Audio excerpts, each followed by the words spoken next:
નમસ્કાર દર્શક મિત્રો, એડી ન્યૂઝમાં આપનું હાર્દિક સ્વાગત છે। હું છું આપની સાથે આરડી વાઘેલા। આ જોઈએ આજના મુખ્ય સમાચાર। અંકલેશ્વર ગ્રામ્ય પોલીસે ધંધાકીય અદાવતે ટેમ્પો ચાલક પર જીવલેણ હુમલો કરનાર 5 આરોપીની કરી ધરપકડ। અંકલેશ્વર તાલુકા પોલીસે ધંધાકીય અદાવતમાં જીવલેણ હુમલો કરનારા ગુનામાં સંડોવાયેલો 5 આરોપીને ઝડપી પાડી કાયદેસરની કાર્યવાહી હાથ ધરી છે।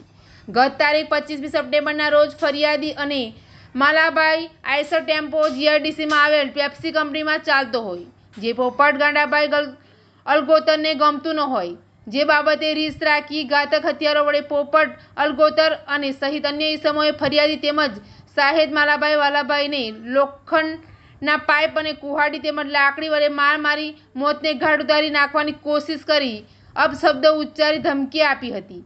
આ મારામારી અંગે તાલુકા પોલીસે ગુનો નોંધી મુખ્ય આરોપી પોપટ અલગોતર, દુધા અલગોતર, ગગજી અલગોતર, મનોજ અલગોતર તેમજ ગોપાલ અલગોતરને ઝડપી પાડ્યા અને કાયદેસરની કાર્યવાહી હાથ ધરી હતી। એડી ન્યૂઝ સાથે રિપોર્ટ જયેશ પ્રજાપતિ, અંકલેશ્વર।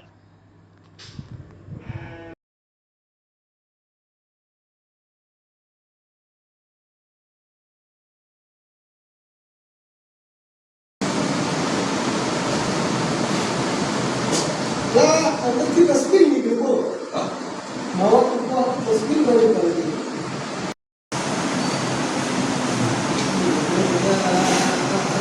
अरे क्यों बोल रहा है कौन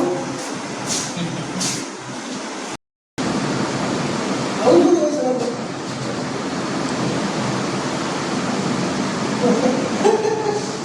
तो अंदर सभी से तस्वीर करके